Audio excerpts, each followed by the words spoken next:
चौथा अध्याय गोकर्णोपाख्यान प्रारंभ।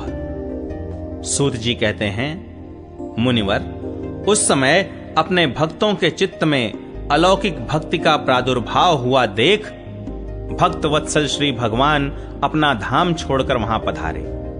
उनके गले में वनमाला शोभा पा रही थी। श्री अंग सजल जलधर के समान श्याम वर्ण था।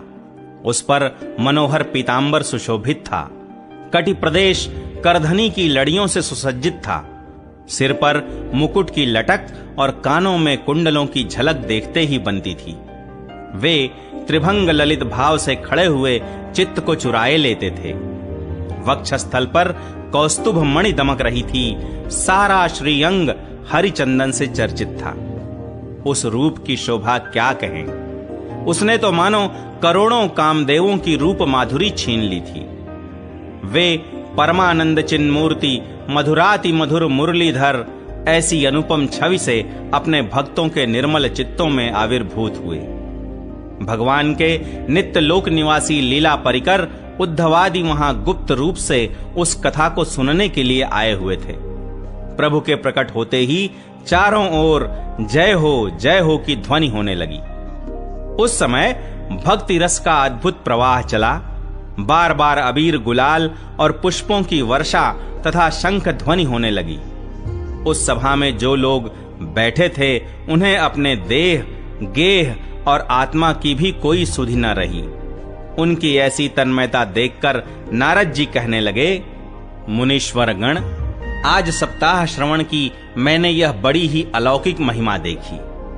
यहां तो जो बड़े मूर्ख, दुष्ट और पशु पक्षी भी हैं, वे सभी अत्यंत निष्पाप हो गए हैं। अतः इसमें संदेह नहीं कि कलिकाल में चित्त की शुद्धि के लिए इस भागवत कथा के समान मर्त्य लोक में पाप पुंज का नाश करने वाला कोई दूसरा पवित्र साधन नहीं है। मुनिवर, आप लोग बड़े कृपालु हैं। आपने संसार के कल्याण का विचार करके यह बिल्कुल निराला ही मार्ग निकाला है। आप कृपया यह तो बताइए कि इस कथा रूप सप्ताह यज्ञ के द्वारा संसार में कौन कौन लोग पवित्र हो जाते हैं। सनकादि ने कहा, जो लोग सदा तरह तरह के पाप किया करते हैं, निरंतर दुराचार में ही तत्पर रहते हैं और उल्टे मार्गों से चलते हैं, तथा जो क्रोधाग्नि से जलते रहने वाले कुटिल और काम परायण हैं, वे सभी इस कलयुग में सप्ताह यज्ञ से पवित्र हो जाते हैं। जो सत्य से च्युत, माता पिता की निंदा करने वाले, तृष्णा के मारे व्याकुल, आश्रम धर्म से रहित, दंभी, दूसरों की उन्नति देखकर कुढ़ने वाले और दूसरों को दुख देने वाले हैं, वे भी कलयुग में सप्ताह यज्ञ से पवित्र हो जाते हैं। जो मदिरापान, ब्रह्म हत्या, सुवर्ण की चोरी, गुरु स्त्री गमन और विश्वासघात, ये 5 महापाप करने वाले, छल छद्म परायण, क्रूर, पिशाचों के समान निर्दयी, ब्राह्मणों के धन से पुष्ट होने वाले और व्यभिचारी हैं, वे भी कलयुग में सप्ताह यज्ञ से पवित्र हो जाते हैं। जो दुष्ट आग्रह पूर्वक सर्वदा मन, वाणी या शरीर से पाप करते रहते हैं, दूसरे के धन से ही पुष्ट होते हैं तथा मलिन मन और दुष्ट हृदय वाले हैं, वे भी कलयुग में सप्ताह यज्ञ से पवित्र हो जाते हैं।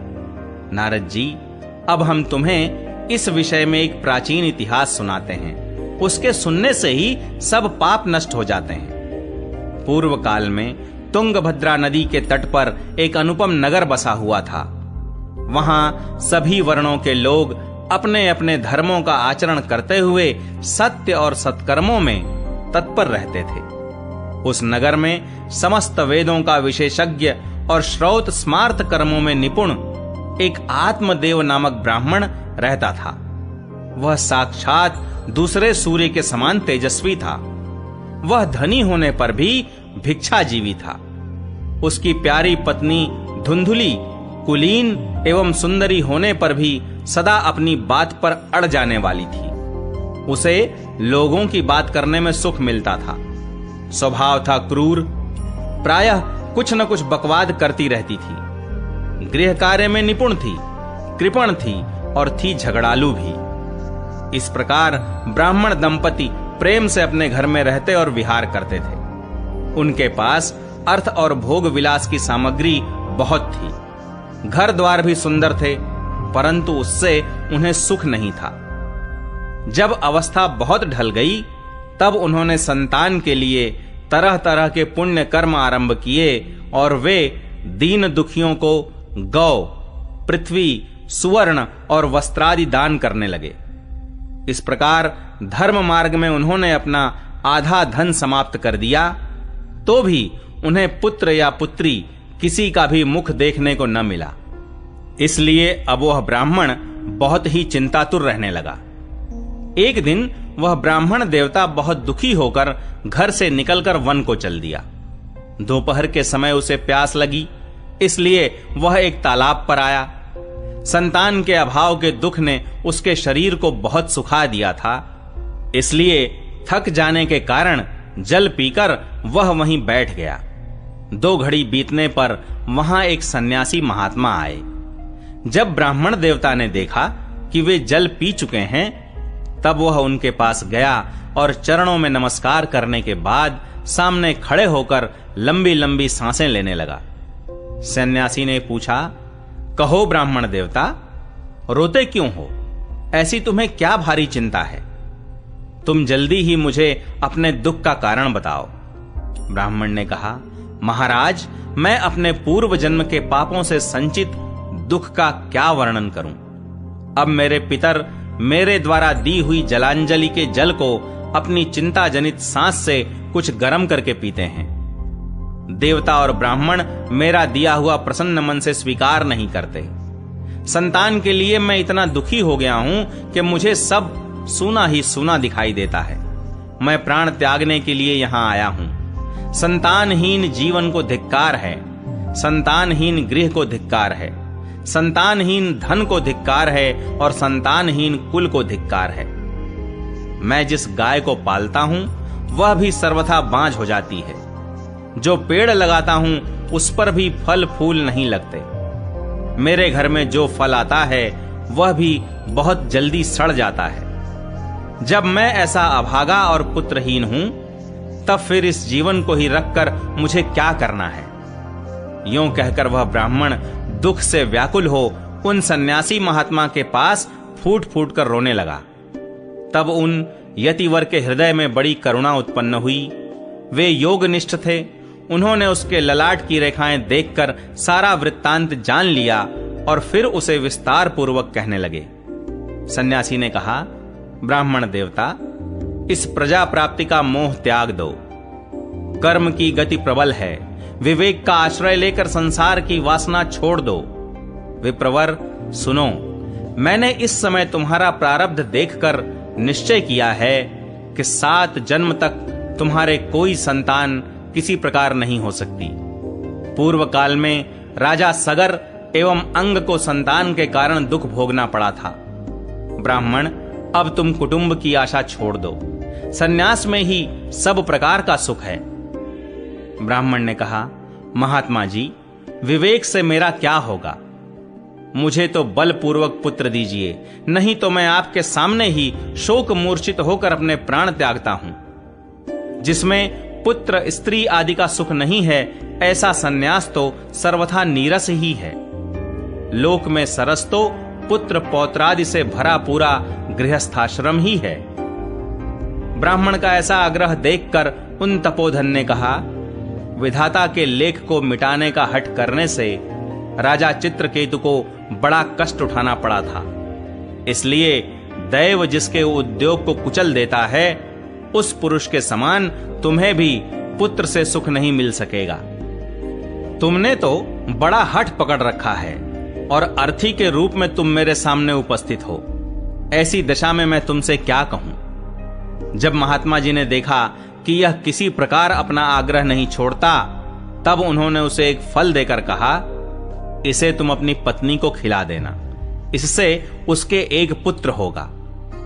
तुम्हारी स्त्री को 1 साल तक सत्य, शौच, दया, दान और एक समय एक ही अन्न खाने का नियम रखना चाहिए। यदि वह ऐसा करेगी तो बालक बहुत शुद्ध स्वभाव वाला होगा। यों कहकर वे योगिराज चले गए और ब्राह्मण अपने घर लौट आया। वहां आकर उसने वह फल अपनी स्त्री के हाथ में दे दिया और स्वयं कहीं चला गया। उसकी स्त्री तो कुटिल स्वभाव की थी ही। वह रो रो कर अपनी एक सखी से कहने लगी, सखी, मुझे तो बड़ी चिंता हो गई। मैं तो यह फल नहीं खाऊंगी। फल खाने से गर्भ रहेगा और गर्भ से पेट बढ़ जाएगा, फिर कुछ खाया पिया जाएगा नहीं। इससे मेरी शक्ति क्षीण हो जाएगी, और तब बता घर का धंधा कैसे होगा। और दैववश यदि कहीं गांव में डाकुओं का आक्रमण हो गया तो गर्भिणी स्त्री कैसे भागेगी।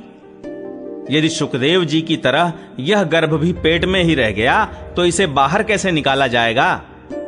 और कहीं प्रसव काल के समय वह टेढ़ा हो गया तो फिर प्राणों से ही हाथ धोना पड़ेगा। यों भी प्रसव के समय बड़ी भयंकर पीड़ा होती है। मैं सुकुमारी भला ये सब कैसे सह सकूंगी। मैं जब दुर्बल पड़ जाऊंगी तब ननद रानी आकर घर का सब माल मत्ता समेट ले जाएंगी, और मुझसे तो सत्य शौचादि नियमों का पालन होना भी कठिन ही जान पड़ता है। जो स्त्री बच्चा जनती है उसे उस बच्चे के लालन पालन में भी बड़ा कष्ट होता है। मेरे विचार से तो वंध्या या विधवा स्त्रियां ही सुखी हैं। मन में ऐसे ही तरह तरह के कुतर्क उठने से उसने वह फल नहीं खाया, और जब उसके पति ने पूछा, फल खा लिया, तब उसने कह दिया, हां खा लिया। एक दिन उसकी बहन अपने आप ही उसके घर आई। तब उसने अपनी बहन को सारा वृत्तांत सुनाकर कहा कि मेरे मन में इसकी बड़ी चिंता है। मैं इस दुख के कारण दिनों दिन दुबली हो रही हूं। बहन, मैं क्या करूं? बहन ने कहा, मेरे पेट में बच्चा है। प्रसव होने पर वह बालक मैं तुझे दे दूंगी। तब तक तू गर्भवती के समान घर में गुप्त रूप से सुख से रह। तू मेरे पति को कुछ धन दे देगी तो वे तुझे अपना बालक दे देंगे। हम ऐसी युक्ति करेंगी कि जिसमें सब लोग यही कहें कि इसका बालक 6 महीने का होकर मर गया, और मैं नित्य प्रति तेरे घर आकर उस बालक का पालन पोषण करती रहूंगी। तू इस समय इसकी जांच करने के लिए यह फल गौ को खिला दे। ब्राह्मणी ने स्त्री स्वभाववश जो जो उसकी बहन ने कहा था वैसे ही सब किया। इसके पश्चात समयानुसार जब उस स्त्री के पुत्र हुआ, तब उसके पिता ने चुपचाप लाकर उसे धुंधली को दे दिया, और उसने आत्मदेव को सूचना दे दी कि मेरे सुखपूर्वक बालक हो गया है। इस प्रकार आत्मदेव के पुत्र हुआ सुनकर सब लोगों को बड़ा आनंद हुआ। ब्राह्मण ने उसका जात कर्म संस्कार करके ब्राह्मणों को दान दिया, और उसके द्वार पर गाना बजाना तथा अनेक प्रकार के मांगलिक कृत्य होने लगे। धुंधुली ने अपने पति से कहा, मेरे स्तनों में तो दूध ही नहीं है, फिर गौ आदि किसी अन्य जीव के दूध से मैं इस बालक का किस प्रकार पालन करूंगी। मेरे बहन के अभी बालक हुआ था, वह मर गया है। उसे बुलाकर अपने यहां रख लें तो वह आपके इस बच्चे का पालन पोषण कर लेगी। तब पुत्र की रक्षा के लिए आत्मदेव ने वैसा ही किया, तथा माता धुंधुली ने उस बालक का नाम धुंधुकारी रखा। इसके बाद 3 महीने बीतने पर उस गौ के भी एक मनुष्याकार बच्चा हुआ। वह सर्वांग सुंदर, दिव्य, निर्मल तथा सुवर्ण की सी कांति वाला था। उसे देखकर ब्राह्मण देवता को बड़ा आनंद हुआ, और उसने स्वयं ही उसके सब संस्कार किए। इस समाचार से और सब लोगों को भी बड़ा आश्चर्य हुआ, और वे बालक को देखने के लिए आए तथा आपस में कहने लगे, देखो भाई, अब आत्मदेव का कैसा भाग्योदय हुआ है।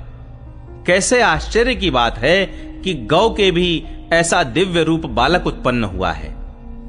दैव योग से इस गुप्त रहस्य का किसी को भी पता न लगा। आत्मदेव ने उस बालक के गौ के से कान देखकर उसका नाम गोकर्ण रखा। कुछ काल बीतने पर वे दोनों बालक जवान हो गए।